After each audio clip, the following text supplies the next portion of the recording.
Welcome back to another edition of the Gabagools Podcast. I'm your host, Jeff. This is episode, I believe, 78, perhaps? It's either 77 or 78. With me today, the Cuzzo Dan. How we feeling? I think we're gonna go 78 on this one, just because we're feeling generous. Yeah. Good, feeling real good today. Slept in a little bit, which was much needed. This past week was just a quick 30-second side story here.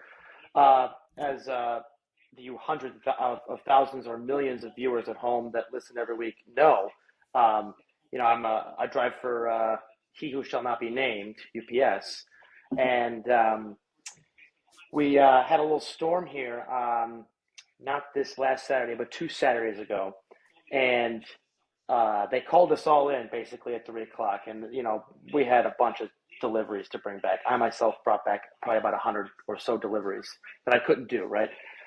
So this last week was just madness, right? I mean, normally for peak, 250 on the delivery count is a solid average. Maybe you go a little higher or a little lower depending on pickups or the day or whatever. There were a bunch of routes that were 3 to 350, and there were a handful of routes that were like 420 or 430 deliveries. Just for reference point, you could barely do half of that in a day, right? So um, this last week was rough. Got a little OT, which was decent, but very happy to sleep in this morning, and wish it was a little bit warmer outside. Didn't have as much snow. Other than that, I am in a chipper mood. How Yeah. about you, Cuzzo? Yeah, I mean it's definitely cold out. That's to say the least. You go outside and it's frigid, and obviously working downtown, taking the train down is always fun when it's really cold because some of the cars are really really hot or they're just like night like it's a decent temperature. It's either really hot or medium temperature. And I think I told you this on Thanksgiving. The one day they had the train. It was the middle of summer, and one of the trains, the air conditioning wasn't working, and the heat was on. No, the heat was blasting in one of the cars, and I'm like, Jesus Christ, like what is going on here? But yeah, the cold weather. I mean, I make sure I kind of prep myself. This is kind of funny. I wanted to bring this up on the pod too. So when I let out the dog, I usually go in like because I wear basketball shorts when I'm at home, not doing anything. I'll do that, and then I usually I just got some on right now. yeah. Shorts, sweatpants, sweatshirt, right? Well, sometimes I'll people bundle up. They'll put their hats, their gloves, I mean, I'm just taking them out. I'm not walking them. So let's like put that mindset in here. I'll go out with just my like t-shirt and shorts. And this sounds crazy. And this is just to let them out. I'm not spending more than like 5 minutes out there at most, hopefully. And Good God. my rationale behind this is obviously it's cold outside. You want to train your mind so you're not as cold. So like when you're going out when it's this cold out and then you walk, once you keep doing this, my brain's thinking like, hey, when I go on the train or I'm walking this like 12-minute walk, maybe it's like 8 minutes, I'm not going to be as cold when I'm walking it if it's still like 10 degrees, 2 degrees, whatever. So that's just my little thought process. So just like, dipping my toe in the cold with like t-shirt and shorts. So when I do have my other clothes, like, my heavier stuff on, I'm good to go. That is a scary mindset, my friend. I used to do that, but now even if I got to take Annie out for a little piddle or whatever, I look more like Tom Brady yesterday in the booth. I don't know if you saw him, but my goodness, man, it looked like he was getting ready to go scale Mount Everest. Yeah, I don't think that booth in Green Bay is very warm. I think I remember hearing that they don't have like heat in that booth. But yeah, I had to laugh about that too. I was gonna ask you if you were wearing Uggs, but It looked like he had one of those jackets on that the players wear on the sidelines that they've got to get over the shoulder pads, right? I mean, I was like, what the fuck is this thing? hey, it's But warm. yeah. It's not moving very much, so yeah. That's how I look though. When I go out there when it's this cold, I usually throw the Carhartt on, put the winter hat on, Yep, because sometimes you said 5 minutes. Annie will be out there. She'll just take her time, man. I So know. sometimes it's like, all right, come on, wrap it up here. Come on, rapido. Yeah, Rags is like that too sometimes, especially with the snow. So I dig him. I do dig him a path so he has like a place to There go, you go. not Yeah. just 7 inches of snow, and then he's not going to go, obviously. So I try to, be kind to the animals and stuff because long term, that's probably in my mind that's good karma too, is to be kind to the animals, people, and Kindness. Pass it on.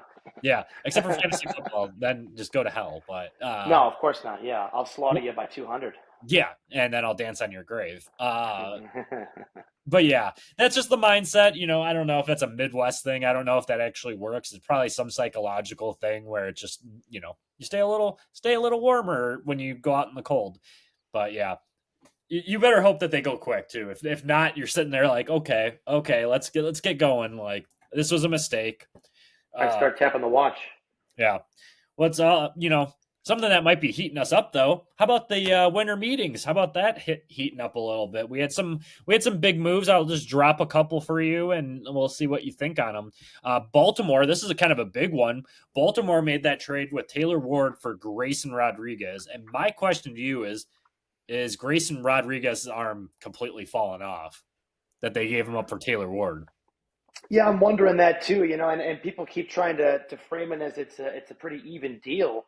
I like Taylor Ward. I think he's a real nice player, and he's coming Nice off player. of a career year. And I think, if correct me if I'm wrong, but for the American League this year, he might have been like top 5 for homers this year. Obviously, Cal and Judge got all the run as they should have with their magical years they had. But I mean, I saw this. I think Joe Adell and Taylor Ward were like 4 and 5 or something for the American League. Shout out to Joe Adell. He had a great year Yeah, too. he Taylor did. Ward, very nice player. But my goodness, Grayson Rodriguez, when he's coming up just a couple of years ago, you're like, this kid is supposed to be Baltimore's next number one. He's supposed to be a big thing. He's got great stuff, big arm. But yeah, if you decide to move on from him, and for Baltimore too, they're supposed to have this great offense, and you go out and get another bat to do what? You need all this pitching. You get rid of this guy who's supposed to be, I don't know, maybe they are thinking he's toast and they want to get something for him. And like I said, I like Taylor Ward, but it was Right. kind of like that's a 1-for-1. Yeah, and you nailed it. I mean, Taylor Ward, great position player, but it's kind of like it's like the Spider-Man meme, like the one I reference this all the time, but like it's the one where they're pointing at each other, and it's giving the Angels don't have a lot of position players that are worth a damn, and they have a pretty stockpile on pitching. Whether they're good or not, I don't really know. I know the last couple drafts, the one draft I remember, if it was 2021 or 2022, they drafted all pitchers. Every single one of their draft pitches or picks were pitchers, and then the following couple drafts, they were like most of their first round picks were pitchers. Recently, I'm not 100% on that, like what it was in the last couple of years, but still, like most of those guys were just coming up. So kind of an odd thing, especially given the fact that Baltimore needs pitching pretty desperately and not seeming to do so. Yeah, you let Corbin Burns walk, and then now Rodriguez is out of the building, and you're going to run guys like Kyle Bradish has shown some nice things, but Dean Kramer and I'd have to Cade Povich, I think, is another guy in that rotation. I mean, these are a lot of guys that I hate to say it, but some of these are fairly no name, Yeah. not nearly big enough names for some of the names on that team. So yeah. Exactly. A couple more, just quick mention ones. Phil Matone, whatever his name is, 2-year deal with the Cubs, right-handed reliever. Obviously, you need to add to the bullpen. That's always been an issue. This one's kind of a odd trade, in my opinion. It's got good salary dump for Texas. Marcus Semien to the Mets for Brandon Nemo. I do like the hot dog shirt. I do appreciate Okay, it. I don't know if you can read this. It says Chicago Clubs. You mentioned the Cubs, so I wanted to get that shirt on there, because we can't wear the Bears memorabilia this week, unfortunately. But shout out Maria, Maria. We went to the mall a few weeks ago. First time wearing the shirt. My woman. I wanted to get this one in there. My sugar tits. Jesus Um, Christ. mi amor, mi niña, and my love bug. Okay. Uh, And the Marcus Semien, Brandon Nimmo. That's the move right now of the offseason. I mean, it looks like that move could help both teams. I don't know who the better player is right now. Semien's like an Iron Man. I know this year he missed a few games, but he's in the lineup every single day, and we know how good that guy still is.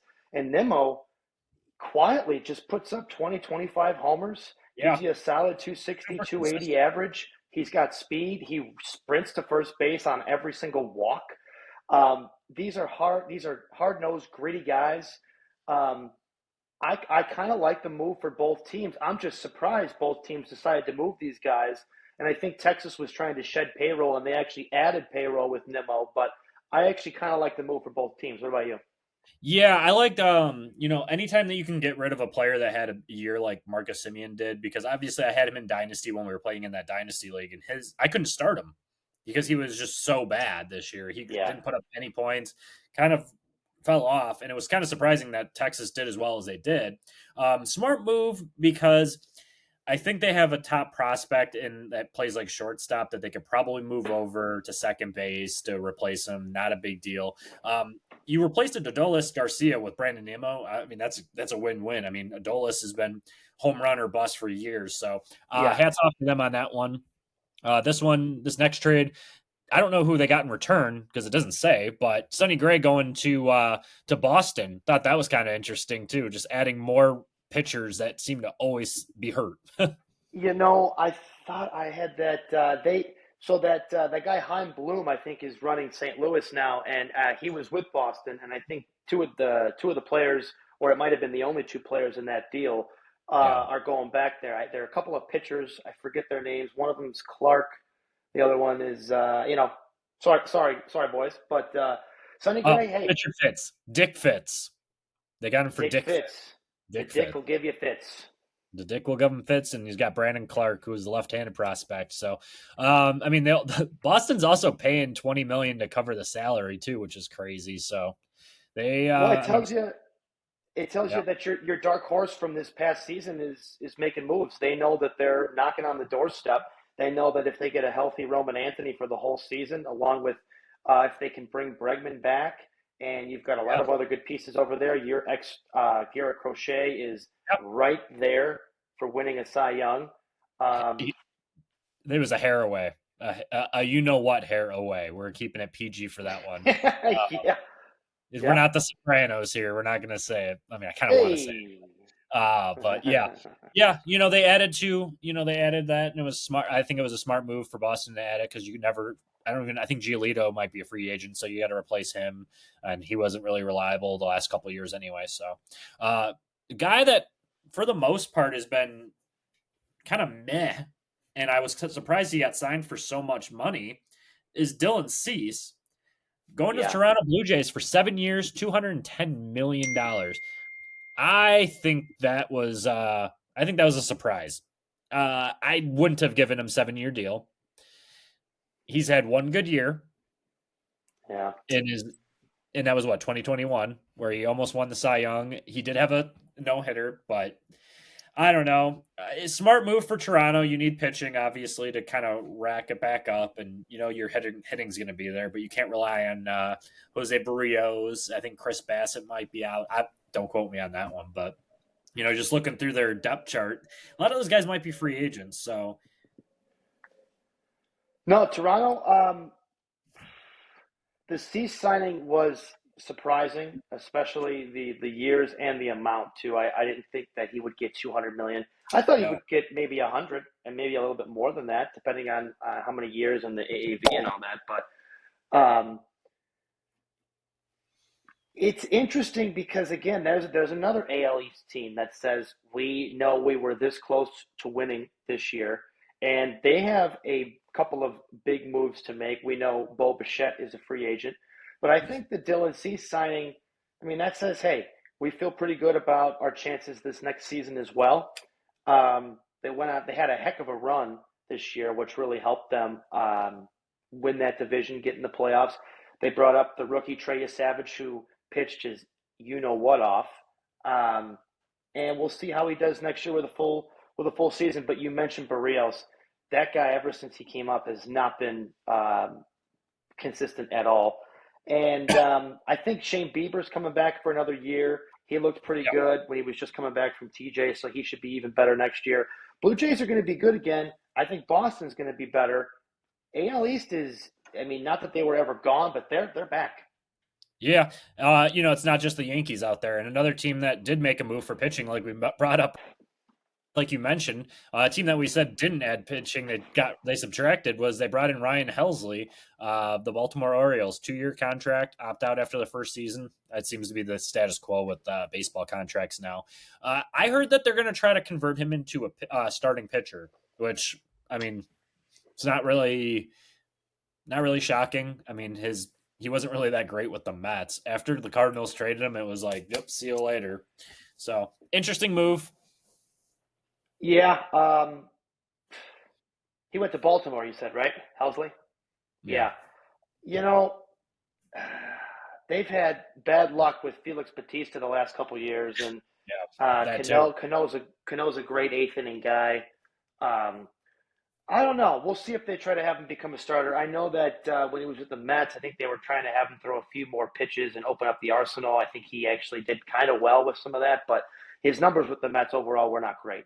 So, Right. and they were kind of having him pitch in different, he wasn't the closer over there because of Diaz. So he was pitching in different situations. You thought he should have succeeded. The Helsley move, we'll see what they do. I don't know about the starter though. I think they should keep him in the pen. Yeah, we'll see what they end up doing if they can. Yeah, I don't know how good their bullpen is anyway. I mean, the Baltimore was so bad. They were so Yeah. bad. They made the Sox look actually decent against I them. picked him That's to win the division this year. It tells you what I know. yeah. Staying on the East Coast, last major signing that I'll bring up. The other ones are kind of mess signings anyway. But Devin Williams to the New York Mets for on a 3-year deal. Interesting. If Edwin Diaz still, I think he opted out or they didn't pick up his contract.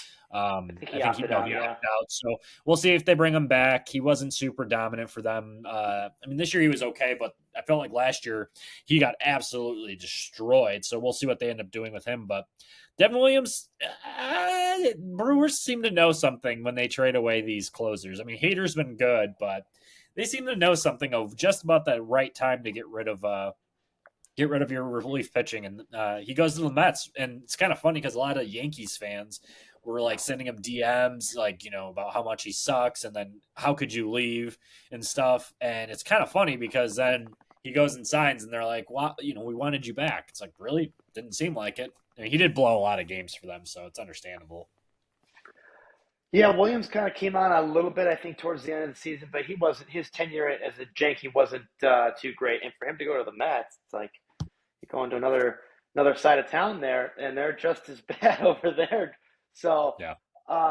yeah, we're still waiting for a lot of the bigger moves to come down. But I could see Devin Williams coming back to the guy that he was. I don't know why he can't go back there. I think for him, it's more mental. Just figure it out. Yeah. Yeah. And like you said, more moves to fall. Kyle Tucker, still waiting on him. Kyle Schwarber, that's an interesting one. It'll be fun to see where he lands and how much. Like I said, 300 million, I would not be shocked, but I'm staying consistent on that. But yeah, Hot Stove is kind of on a little medium burn right now. So it always gets exciting around this time of year. Well, real quick, I'm glad you mentioned Kyle Schwarber because I heard a rumor here that Pittsburgh. This is a rumor, but apparently Pittsburgh has offered him a 4-year deal north of $100 million. So I don't know about the $300 million deal. I mean, Three I think he's hundred going million to. dollar man. Yeah, I mean, you might be a little off on that, but he's still going to do well. I don't know. It's Maybe shocking to hear 150. if this is true that Pittsburgh is trying to get him. I mean, they're doing what they can. So we'll see if he signs there or if they. I don't know what I'll the deal be is. I don't even know if it's a deal, but it's the rumor. I think they're one of the only teams besides the White Sox left that have never signed more than $100 million contract. Um, it's either them or like Very interesting too. I don't know who it is. Maybe it's them. I think it's that because I think even Vegas re-signed somebody to like $100 million deal. I think so. Maybe we'll see. But either way, yeah. If he goes to Pittsburgh, it's really kind of boggling because yes, there's Paul Skeens there. They have some young pitching. I guess that's your key saying, hey, Paul, like we'll surrounding you with somebody, but they need to do more than just Kyle Schwarber. They certainly do. I've also got another quick tidbit here. Pete Alonso, the polar bear, supposed to be meeting with Boston, Baltimore, and others tomorrow. Any thoughts on that? I would like to know who the others are. Maybe the Cubs.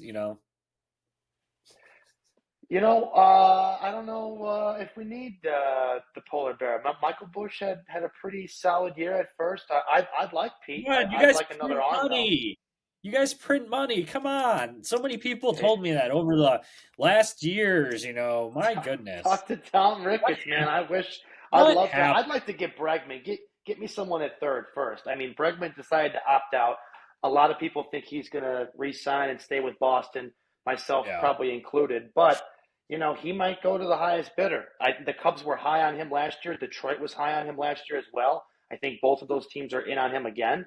So it's going to Yeah. up the bidding a little bit. Bregman, very interesting player. I got one more thing on baseball, and then Yep. we can move on if you want. We had Yep. we had the Hall of Fame, the writers. I believe it was the Eras Committee, is what they call it now. Just had their vote, and they elected to vote only one player in, Jeff Kent. Heck of a player in his time. What an Five-time MVP. All-Star, won an MVP, four-time Silver Slugger. Um, he had 20 or more homers in 12 of his 17 seasons, 8 seasons with 100 or more RBIs. Very good player. He leads all second basemen in home runs. So if you lead at your position in something, I think that alone could probably get you to the Hall of Fame. I got three players here that did not get in, two of whom were rumored to have maybe their best chance of getting in, and these are guys that predated us just a little bit, but these are both names you've heard and you know of very well. First one, obvious, Donnie Baseball, Don Mattingly, obviously. Career Yeah. 42.4 WAR, had 2153 career hits, 222 home runs, career 307 hitter, won an MVP, six-time All-Star, nine-time Gold Glove winner. Um, Led the league in doubles three consecutive times, hits twice, RBIs and batting average once. He had some monster years. I know everyone talks about the back kind of derailing his career a little bit, not necessarily derailing Yeah. it, but he had some monster years. If you look up his numbers, he wasn't as big of a power guy as maybe we'd like to see. I don't know, guys maybe in that era maybe didn't hit as many, but he was a heck of a player. And I mean, even people our age know Don Mattingly, and a lot of us probably think he should be in the Hall of Fame. So that's one guy that did not get in. Any thoughts on Donnie Baseball? Yeah, it's kind of sad because he's done everything. He got the MVP, he's got batting titles, and he's got a bunch of World Series losses. Yeah. He was on those Yankee teams that never won one, which is kind of crazy to think about. So, Yeah, and I think he was just with the Blue Jays as a coach or something, and then of course they fall short. yeah. Another name from that same era, I believe, Dale Murphy. This is a guy that I didn't know a ton about. I looked up his numbers: 46.5 career WAR, had 2111 career hits, 398 career homers, 265 batting average. He won two MVPs, seven-time All-Star, five-time Gold Glove Award winner. Another guy, like I said, predates us a little bit, but if you look at some of his numbers and what he did in at least a 10-year, a little bit more than that span, some of these guys you feel like should get in. It's tough that this Hall of Fame is like the a 0.5%, if you will, of guys that get in there. I think we should open it a little bit more. There's a lot of Yeah. guys that we could have an entire week of podcasts of guys that should be in, but Yeah. that's It'll another be fun. guy. Yeah. That's another guy. And then one guy that we kind of grew up with a little bit, Carlos Delgado, missed it. He had a Delgado. career Yeah. 44.4 WAR, just over 2,000 career hits, 473 career long balls, 280 hitter, two All-Star selections, and three Silver Slugger awards. His 162 average for his entire 17-year career, I believe, 38 doubles, 38 homers, 120 RBIs, and again, the 280 batting average for a 162 as a career, as an average. Those numbers are pretty big. Yeah, I mean, he's got. I try to compare him to like Paul Konerko just because it's similar games played. I just kind of threw a name out there and And see I think because obviously, Konerko should be in too. yes, I do too because he's got almost 500 home runs, and And I this is love coming from a Paulie. Don't Cubs get me fan. wrong. I know. I was kind of surprised. I mean, he was. I mean, comparison. I mean, they both have one championship. Uh, Delgado only had two All Stars, three Silver Sluggers. That's kind of the advantage over Paulie, obviously. But when you look at the numbers, obviously he's got slightly more home runs. He has like maybe 100 or so extra RBIs. You know, his average, very similar player. If I were to show you this, it's the biggest difference is WAR. Delgado's WAR was significantly higher, but I mean, do we just let Oh, people in on WAR? You know, and that's kind of the shit part. He's a good player. I don't think he's a Hall of Famer. That's just like Paul Konerko won't. This is off the criteria that we have present day, where it's like it's very hard to get in the Hall of Fame. It's very yeah. biased. It's very biased by these writers, and it kind of sucks because a lot of our childhood heroes that should be in the Hall of Fame won't be. But I mean, I don't know. I don't see it. I don't see the numbers standing off. He never won an MVP.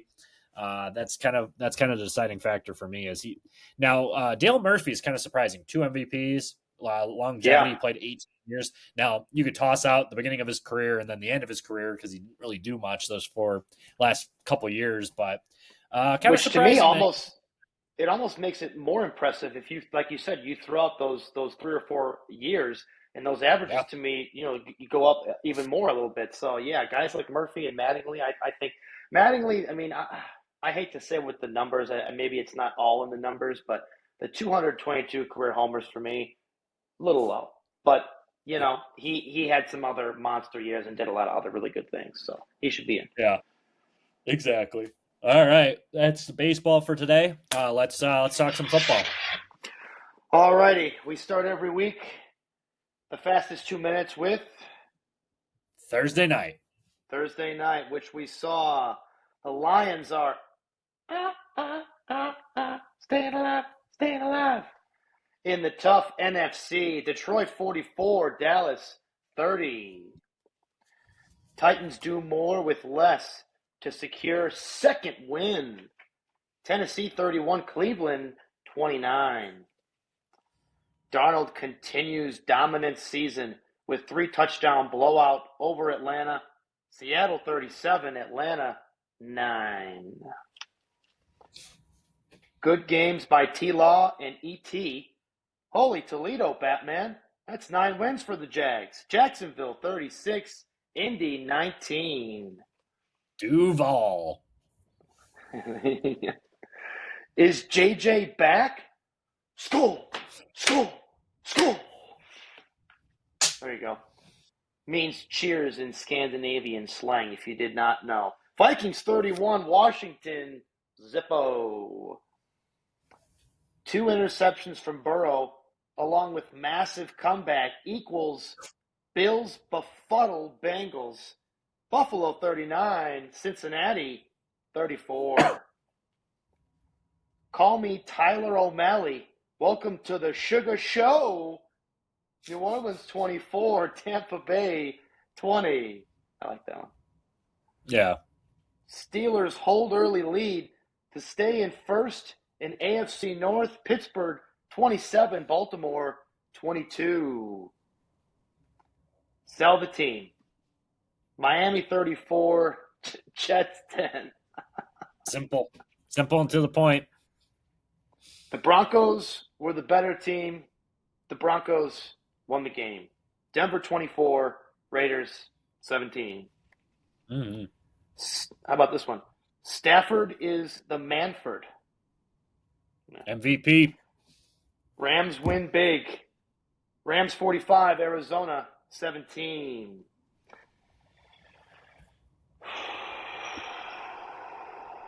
Gotta take a breather for this one. Late pick. For this one. Late pick spoils potential game tying or game winning drive. Good game, boys. Packers 28, Bears 21. To quote Stu from The Hangover, we're back. We are back. Houston 20, Kansas City 10. And we have the Eagles at the Chargers tonight. Pair of 8-4 teams squaring off, we should say, 7:15 p.m. Be there, be square. And I'll be watching very diligently to that one because I have McConkey going, and Matty boy. I'm hoping Cooper DeJean does not do anything tonight. And we're gonna see a crash out now if he does have like this massive night, pick six, touchdown, Crash whatever. out. Yeah, there you go. Crash out after that one. We'll talk more about my fantasy team later, but real quick, let's touch on Thursday night. Detroit really put a beat down on Dallas. CD Lamb did leave with the concussion, I think a little bit after halftime. Jahmyr Gibbs, 3 touchdowns again. The dude is an absolute animal. If you have him on your fantasy teams, he's a delight to have. If you're a teacher, he's a delight to have in class. Dallas is interesting because, Dak Prescott really did well this year. I mean, they're not really losing games because of him, but they're not winning games. But they're still a frisky team. I don't think they'll last much longer, unfortunately. So, Big D won't be making the playoffs, in my opinion, unless the Bears crash out too, or San Francisco. But that being said, can't throw 2 interceptions late in the game as well. That hurt them. After CD Lamb left, they really couldn't really get much going, but that's not really shocking. Detroit kind of looks really good. I mean, I think the Packers beat them on Thanksgiving. It's not really a shocker, but Detroit's tough, man. They're tough to judge this year. They've been up and down, but when they are on, they are on. And if they just keep giving the ball to Gibbs, it's over. That you said it perfectly. They're tough to judge this year, and they've just had a couple losses, and it's been a couple losses recently too. And you mentioned the Green Bay loss. Maybe that to you, I would expect Detroit to win that game because of how good Detroit's been the last couple of years, and that offense. When you said it, when they're rolling, they score 40 to 50 points. I mean, they can score on you, and they can score quickly, and they can score often. So yeah. And this was a big game for both teams. Detroit, they stay alive. Not that they're staying alive, but you got the Bears who are still better than them. You got the Packers. You got a lot of other teams. Seattle, the Rams. NFC is really good this year, and 5 losses right now is a little tricky. Cowboys, I think that's 6 for them. I mean, at one point, do we say Dallas is done? Right? I mean, I think maybe one more loss. Are they done now? I think. Yeah, I think they're done just based off the fact that, the Rams are 10-3, Seattle's 10-3, San Francisco's 9-4, and then you got the Bears at 9-4 as well. It's very good. It's a very good division or conference, and not everybody gets in, so it's going to be quite interesting to say the least. Because how many teams get in? 8 on each side, I believe. Is it 7? Is it 8? Maybe it's 7. Yeah, I think it might be 7. Either way. It's going to be close. Chicago, Detroit, San Francisco. These are going to be tough games for the Bears going forward, but we'll touch on that a little bit later. But Seattle putting a beat down on Atlanta. Sam Darnold bounced back 3 touchdowns, 2 to JSN. JSN, best wide receiver this year for fantasy football, and honestly, across the board, he's looked incredible. Falcons, sputtering. I mean, I think Kirk Cousins is done. I don't think we need to see much more of him. He's just out there, but he's not making a good job interview for his next team that he's going to go play for. But Bijan didn't really get a whole lot going. Falcons not very good. Seattle, they had a blocked field goal. Do you see that? No, but I don't think Big Kirko is going to finesse another bag from another one of these franchises he's done. I'm afraid the Jets will try to trade for him as a 1 year stopgap, and then just trade for him. That scares the hell out of me. I don't think they will because they're just not built to do that with that type of QB. He's too stationary, doesn't move very well. But yeah, so not much more to say. I mean, like I said, Seattle's very good, especially Nick Manwari. I think he's a rookie. He had that block, and I'm pretty sure he had a interception as well. So yeah, they'll go as far as Sam Darnold takes them because that defense is tough. Yeah. All right, next game, Buffalo and Cincinnati. This was a fun one to watch. I, for half a second, thought the Bengals were going to pull this upset and kind of sneak their way, claw back and kind of try to scratch back into the playoffs. And unfortunately, they kind of sputtered down the stretch. Burrow had 4 touchdowns. T. Higgins had 2 of them. Chase Brown wasn't really utilized. It was a snow game. I love a good snow game. It's all over the place. It's messy. Yeah. Josh Allen went full MVP mode, though. 3 touchdowns passing, 1 rushing. One was like a 40-yard rushing touchdown. You know, Bills are. I don't think the Bills are that good. Once again, that's a team that goes as far as Josh Allen will take them. Their defense, but still wouldn't want to play him in the wild card round. I don't know about you. I think of Buffalo similarly to Detroit this year, where I just can't really get a read on them. I don't know how good this team is. I don't know how good Detroit is. I know they're a really good team. I feel like Detroit could go all the way and win the whole thing. I also feel the same with Buffalo. If Allen, like you said, if Allen can play that way, I mean, he's had James Cook rushing along with him all year. He's been great. They can score a lot of points. I feel like Allen has to do a little bit more with a little less, especially compared to Detroit because their offense is crazy. But I thought the Bengals were going to win this game. They scored a couple touchdowns early. It looked like Burrow's going to upset Buffalo, and they're going to lose another game. And Buffalo scored, 28 points in the second half to come back? I mean, come on now. That pick six kind of deflated it right after that. That's what did it. Was I think it was tipped, or he didn't have a. I don't think it was tipped. I think he just didn't have a good grip on the ball when he threw that screen, and the guy read it. So. And Burrow still had a really good game. It's just, you mentioned 4 touchdowns, but unfortunately those couple picks killed him, I think, yeah. Yeah, that was the difference because you kept a nice pace, and then when that happened, it opened the floodgates. Next game, battle of 2 very bad teams, the Titans and Browns, 31-29. Titans got a win. That was interesting. Cam Ward 2 touchdowns. One, what do you call him? DK. DK, I think. Yeah, I forget the other name. Yeah. He's been impressive. Alec Alo Manor, whatever his name is as well. I'm butchering Io Manor, but he's been solid too. So we'll see what they do. They're going to add to this team. It's not shocking. They need a head coach as well. But on the other side, Shadir Sanders looked okay. He's going to play the rest of the year. I saw a report that came out. He'll play the rest of the year. Should be a frisky team. He does.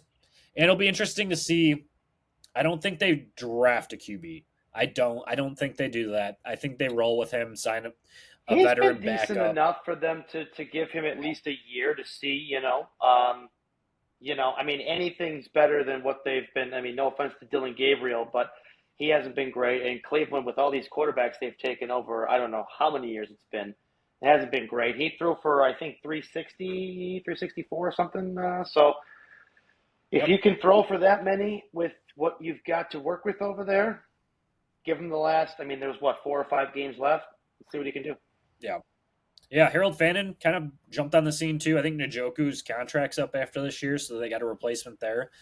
So that was a good pickup. So interestingly enough, so they'll probably add some wide receivers to that team as well. But good for Shadur. Next game, Washington and Minnesota, 31-0. JJ McCarthy looked good. Washington's really bad. Looked good. He looked great. Yeah, 3 touchdowns, 163. Well-balanced running game. They had 162. He fed added. The weird part is that all the targets are spread out across the board.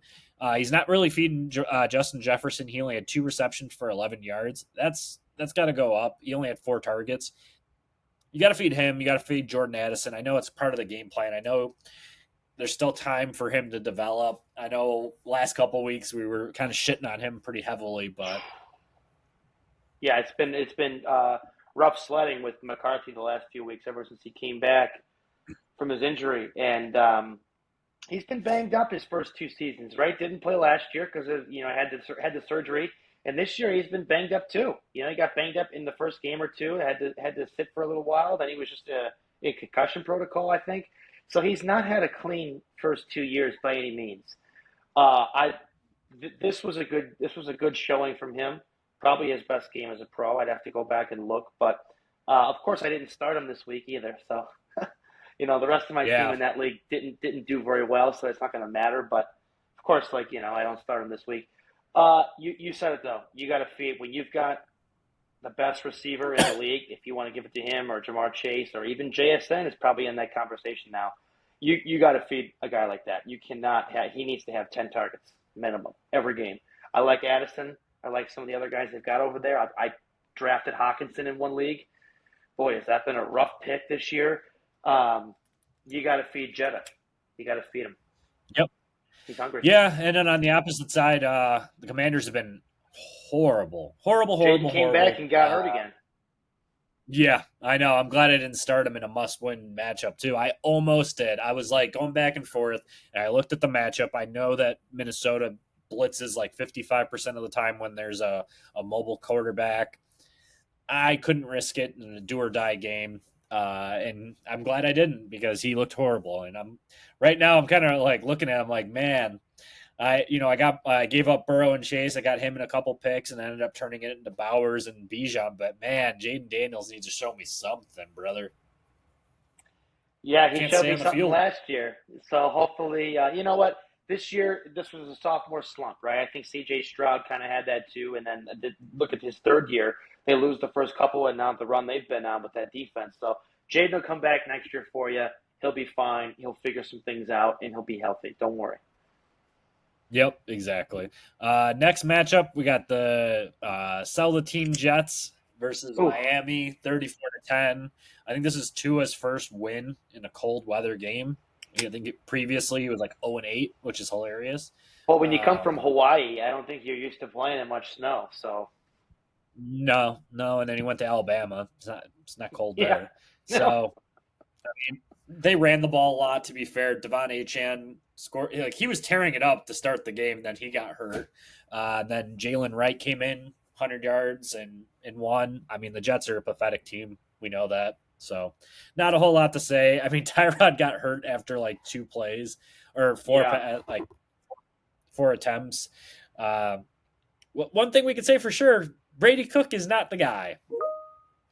Yeah, I don't know. I mean, you don't know until you know, right? You don't know until you see something. Yep. Exactly. I'd have to agree with you on that. Yeah. Well, once again, Tank is back on. We're going for early pick. So I think they were eliminated too, officially eliminated. I mean, we knew they were, but 15 years in a row without making the playoffs. So that's a good record. Statistic. That's a good streak. Yeah. Another team that I really can't get a good judge on, Tampa Bay. They have absolutely fallen apart. This has injuries to be the are worst a big loss play of the week. Yeah, losing to New Orleans and Tyler Shaw, not great. You lose to Tyler Shaw. The backup running back Kamara didn't even play. Devin Neal played. He ran for 70 and 1. I mean, Tyler Shaw had the 2 touchdowns rushing. That's kind of what saved his day. But Baker needs to be better. I know he's hurt. He had that AC joint issue. So Godwin's back, Bucky Irving's back, but yeah, unfortunately Tampa's kind of fallen out. And watch out for Carolina; they're coming off the bye. I don't think that could have come at a better time. So yeah, we'll see. Yeah, you nailed that too. Carolina. I mean, they've been coming on. They've won some games. They had a bad loss, Carolina, a couple weeks ago. I forget who it was too, but they should. I feel like there was a game they should have won. And you look at Tampa. Tampa's been winning that division the last few years. They've been good. Boy, they're banged up this year. I don't know what it is, but it's not looking good. You cannot lose a game to the Saints or the Titans or the Browns or the Raiders. Some of these teams that have 2 or 3 wins. You can't be the Jets. Sorry, you can't be losing games to those teams.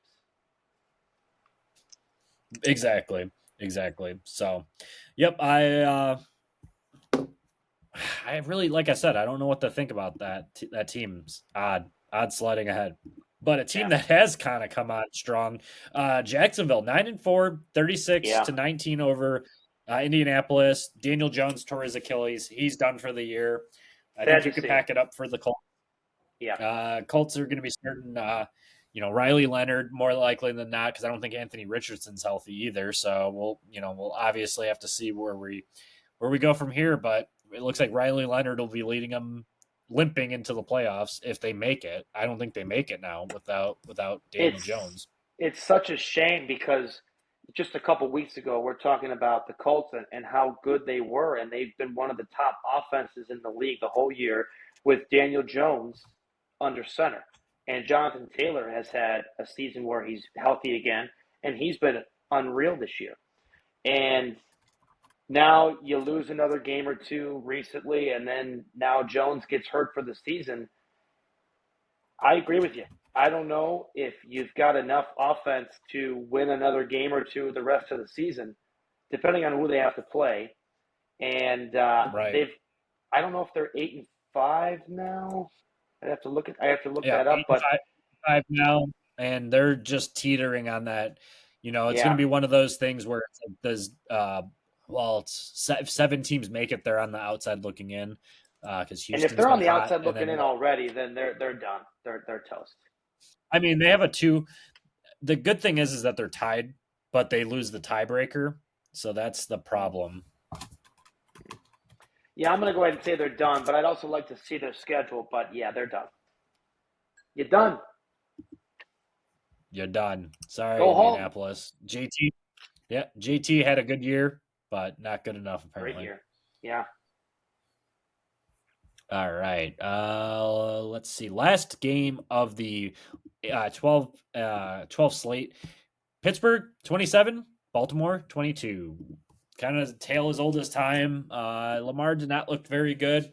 They did have a touchdown return. Did you see that? Isaiah Likely had the ball, took like 2 steps, lost possession of the ball, called it no touchdown.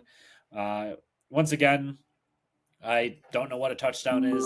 This goes back far enough back in history with like Des Bryant and Calvin Johnson. All those big, big names. So it's interesting. No, I don't think I saw that, but the big story surrounding Baltimore the last month or more has been Lamar's not healthy because he's not playing the way that we've seen him play. And I've probably said this. I'm not the biggest believer in Lamar. I never was, and he's put up some great seasons, both fantasy and in real life. Right? He's won an MVP or two. Um, he's obviously a great player, but he's obviously playing through something or something's going on over there because he's not been the same guy. He's finished a couple of games without having a touchdown. That offense is sputtering. Um, Pittsburgh, on the other hand, they win to stay in first in that division, which is a tough division this year. It's got to Yeah, be Pittsburgh's to win, I think. I forget who else is behind them by a game. I don't think it might be Baltimore. I was And going to say then it's just between them Cincinnati and and Baltimore because Cincinnati kind of fell off. I mean, yeah, they have 4 wins. They need a lot of help, but I had that to one win sure this didn't week. help. Yeah, Yeah. But yeah, I mean, and that for a division that I thought was going to be one of the best ones in football this year, they've been crazy. kind of sloppy to be honest with you. So it's gonna. I don't expect any of these. Whoever wins that division, which probably be Pittsburgh, I don't expect them to go very far. No, no, Righty. not at Next all. game for the afternoon slate: Denver and Vegas. Uh, Vegas is so bad. I'm interested to see how long Pete Carroll puts up with it because Geno Smith is not very good. Their offensive No. line's not very good, which is hurting Genti, What the which is hell just happened killing with me. Gino? He had a great year last year, and then he goes to Vegas or whatever, gets all this money or whatever, and he might have had a good game or two to start the year. I don't even remember. And this team has been god awful this year. Yeah, they'll be probably drafting a QB. I was shocked they didn't take Shadur Sanders, to be honest with you. I thought that was like a lock for them to take Sanders. Uh, Yeah. they need somebody. Luckily, this class, they have quite a few QBs. They can bring him in, have him sit behind Geno, and see what you got. I mean, at least you have Tom Brady up in in the owner's box. So for what it's worth. But yeah, Jack Beck also, when Kenny Pickett came in, Jack Beck all of a sudden got revitalized for being a second round pick. He was not doing very much of anything. No. In part, Brock Bowers didn't do very much either. 4 for 46 and 1. And then Genti, obviously, he's been just mainly a receiving back this year because that offensive line does not give him more than 2 seconds to move. Yeah, it's a tough team to watch, and that was kind of a snore fest. Even if it was 24-17, Closer than I there thought. was closer than you would have thought. And you had Bo Nix didn't even have a touchdown in this game. He might have ran one in, I forget, but they ran 1 or 2 in, and then you had a special teams touchdown. So I mean, Denver's 11-2. I don't think anybody is scared of this 11-2 team, though. Oh. No, and I was just gonna say that, like, no, I'm trying not to be mean about them, but I don't think they're that good. I mean, the defense is Sean Payton. It's their defense. Their defense is limiting what everybody can do. You have the Chiefs, who are putrid this year. We're talking about them later, but it'll be interesting to see what Denver does. They're going to get the bye, so they'll last an extra week. But yeah, can't judge that team either, just because they're kind of young. I mean, Bo Nix has not showed me that he's this elite talent either, so that's kind of an interesting guy as well. So we'll see how far they go. Next game. You want to rip the Band-Aid off? Yeah, we might as well. All right. Packers 28, Bears 21. Came down to the final play with Caleb Williams throwing an interception. I don't know how much or how many times you've watched that replay. None. He had DJ Moore wide open.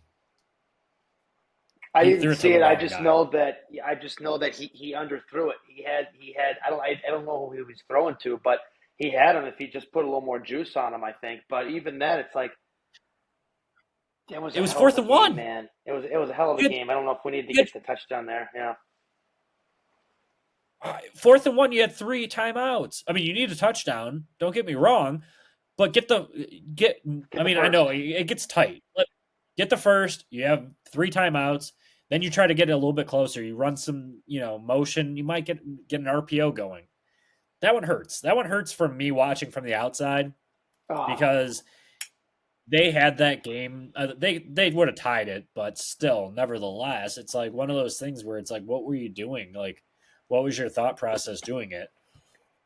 Yeah, I'm interested to see if we would have scored there. I'm interested to see what Ben Johnson would have went with. Would have just tried to kick the extra point, or would we have tried to say, let's try to win or lose this game right now? I love what he's done. I love everything. This team has come together, and no one was talking about the Bears for the first couple months of the season, and now, ever since, you get to what do we have? 9 wins now. Now people start to mention 9 and 4. We play a big game against Green Bay. The only silver lining here is we play them again in a couple of weeks in Chicago. Yeah. We take care of business the next week or two before that game. We take revenge from Green Bay. We take first place back. We tell the Packers to go fuck themselves and Matt LaFleur, you son of a bitch. And after that, the Bears ride off into the sunset and win the Super Bowl. Well, there you go. Simple as that. I don't make these things up. I will say this, though. I will say this. They only gave up 1 sack, which is impressive. And given the fact that they had Micah Parsons out there, I think Ben Johnson planned for him pretty well. Like, they played a really well by him. They played a really well. It's a shame that it came down to that. Came down to that to lose. Very Bears fashion, though. I mean, you think that you got past that, given how this season has gone, and then and you beat the Packers last year. Obviously, the one that got blocked, that sucks. But you won by a field goal. I think the rivalry is officially refreshed, though. The Bears are a good team. I think we could say they're a good team. They're not great. They're not elite. I think they're a good team, though. So we'll see what they do. You got Cleveland next week, I believe, right? Yeah, I think it's Cleveland, then Detroit. Or is it Cleveland, then Green Bay? Yeah. Cleveland, then Green Bay. Yeah, it's Cleveland, Green Bay. Yeah. So So let's take care of business next week. You're going to win against Cleveland. Yeah. Yeah. Need to win. need to win. And then hope you get some luck. I don't know who the Packers play next week exactly, but it's do or die. It's do or die. These are all playoff type games. I mean, can't lose the game. Let's see, who do the Packers? They got Denver at Denver, so it's a winnable matchup for them too. So we'll see, but you got to keep winning games. Detroit gets lucky and they get the Rams, so Bears might luck out and fend them off for a little bit longer. But that's gonna be a hell of a wild card matchup too for Week 17 if need be. You said Detroit plays the Rams. What week is that? This week. Oh boy, coming up. Oh boy. That's a game. Yeah. So, well, yeah, it will be. And like I said, I mean, Jordan Love tore it up, 3 touchdowns. I mean, yeah, I mean, yes and no, though. I mean that little slant touchdown to Watson. That's just a quick slant, and he runs away from everybody. You know what? I'm sorry. That's just a good play from the receiver, and the quarterback looks good because you give him all the yards and the touchdown. And he had the deep ball to Watson or whoever else. Yeah, he had the stats at the end of the game were solid. But I'm not. Next game, close it out. Yeah, we'll close it out. I mean, there's not much more about beating a dead horse. Think about it this way. Actually, I got a question for you because I deal with this a lot. Would you rather lose a close game or get blown out? I think I know the answer, but I want to hear what you have to say. It's for me. It's almost different in every sport. I guess it's probably the same if you think about it. But I guess I'd still rather have it be close. I know I understand the thought process of if it blow out, it's like you're out of it. You don't have that big heartbreak that you have at the end of these close games. But I still want to be in it. I was watching this game from start to finish with my woman, and we're watching this game whole time, and you're into it the whole time. When you're getting your ass kicked like we did against the Lions early in the year, you almost turn it off at half, and you're like, well, we're not coming back. The game's over. So I'd rather be in it because you have the chance to tie it or win it or do something. Yeah, no, I get it. And honestly, I if this gets clipped, which it probably will, I'm gonna laugh because it's gonna the first comment, if we get any, is gonna be loser mentality, because we're talking about losses. And that's the first thing that just came to my mind, too. So I set myself up for that one. I prefer a blowout. I don't like losing these close games. I also prefer, if I'm going to lose, if I make the playoffs, I want to win the playoffs. I don't want to – I mean, that's everyone, once again. But, I don't want to make the playoffs every year and lose in the first round. You know what I mean? I hate that shit. No. That's the tough spot to be in when you're – go ahead. Yeah, no, I was just saying, watching the Blackhawks for all that stretch of years where you made it in 2009, where it's like, okay, this is the team that's going to, take you to the next level, and just happened to lose against a good Detroit team that made it to the Stanley Cup, obviously, but you made it to the Western Conference Finals that year. Next year, you go over the top. You win the Stanley Cup. 11 and 12 are rough years because they lost. They had to revamp those young players. Once they were up, the shortened season, 2013, favorite team of all time. They blew up. 14, they were one deflection goal away in overtime from winning a Stanley Cup. Because if they beat the Kings in that Western Conference Final, they're sweeping the Rangers, hands down. So, yeah, I mean, that's how it goes. I mean, it sucks, but when you get that close, it's miserable. Then you're like, well, what now? What now? So. Yeah, right, but let's break down this last 2 games. Yeah, go ahead. Yeah, go ahead. What do you have to say? Those tough losses, though, when you finally win, it makes it that much sweeter because you've tasted defeat time and time again, and you finally get to the mountaintop and you win, right? And it's like, you know what? Those losses, I can forget about those because we finally won. I'm a psycho. I don't forget the losses. I don't like fantasy. Dan, I've lost more fucking championship games than I have won. It's sickening. I mean, and it's I remember exactly what happens in each of them that caused it too. Those are psychopathic tendencies, my friend. Yeah. It's insane. All right, let's close out these last 2 goddamn games. Yep. Rams 45-17 over the Cardinals. Ass kicking. Puka Puka Nacua's elite. Stafford, MVP candidate, obviously. He's my dark horse. He is still good. I mean, hats off to Drake May, but still, Stafford deserves it. That team is so good. And then Cardinals on the other side, Michael Wilson. He's been a nice little breakout candidate for Big fantasy. game. So if you have him start, huge game for him. And then Sunday night, this was a big one, and I'm going to talk about it a little bit after when we transition to fantasy real quick. But Texans win 20-10 over Kansas City. I think this is it for Kansas City. I do not think they make the playoffs unless they go on an insane run down the stretch. They're 2 games behind now, I think. Yeah, they're similar to Dallas. I think there's too many losses. I think you hold out hope for these teams every single year.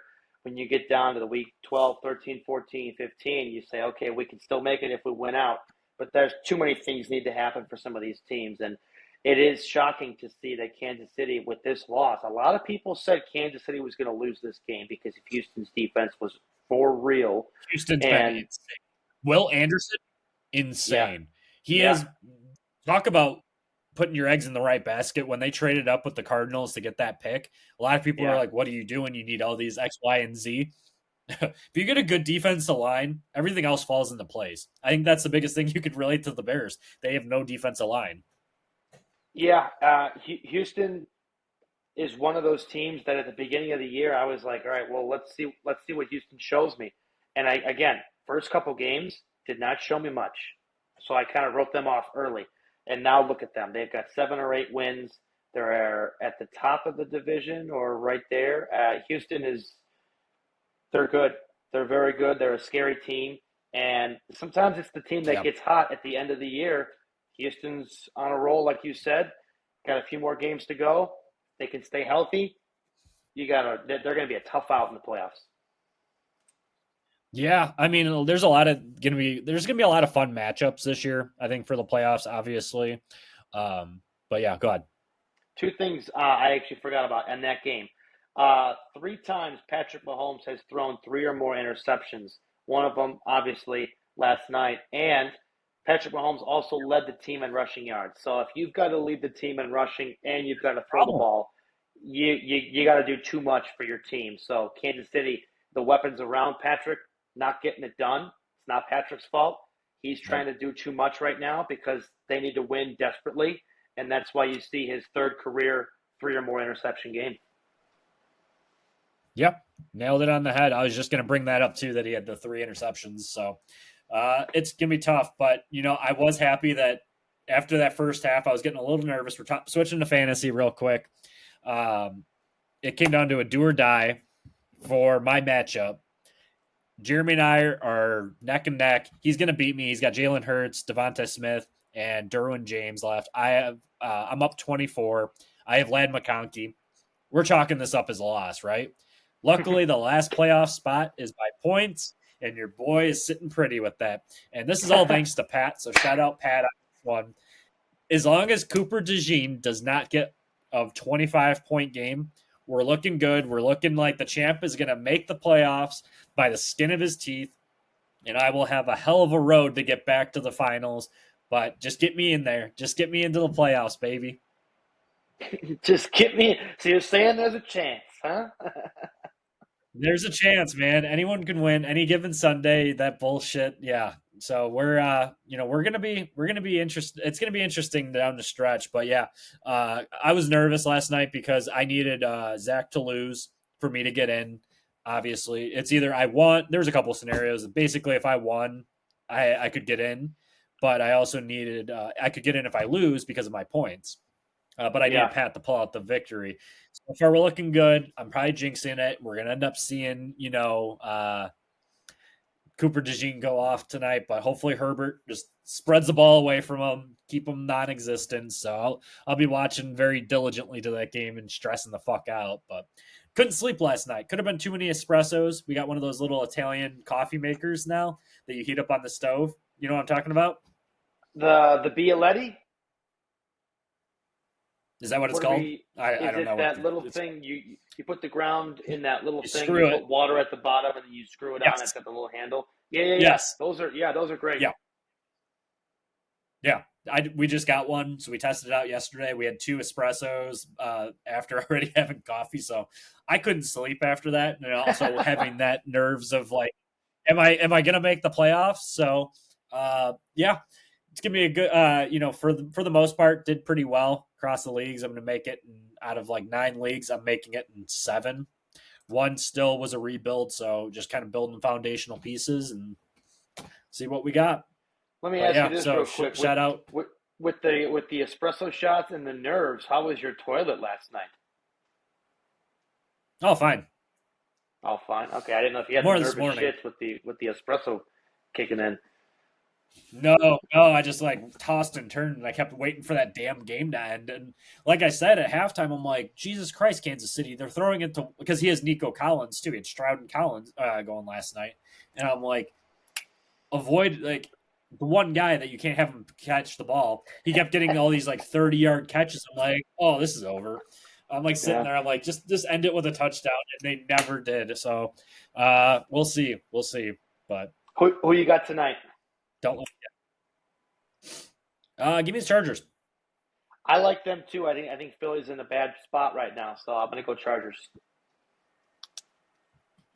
There you have it. Anything to close out on?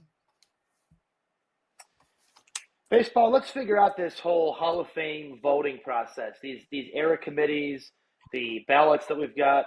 We got to fix some of this stuff with how many years you can be on it and how many votes you need and how many votes you get and all that. We could have a whole pod on all that. Let's fix that. We need more people in the Hall of Fame. Yeah, absolutely. All right, then I can't talk about. Gosh, 78, can't even say right? anything now. 78. We'll What's up? 78. Number 78, right? Yep. Boom. Now you know. Yep. All right, closing out there. Boom.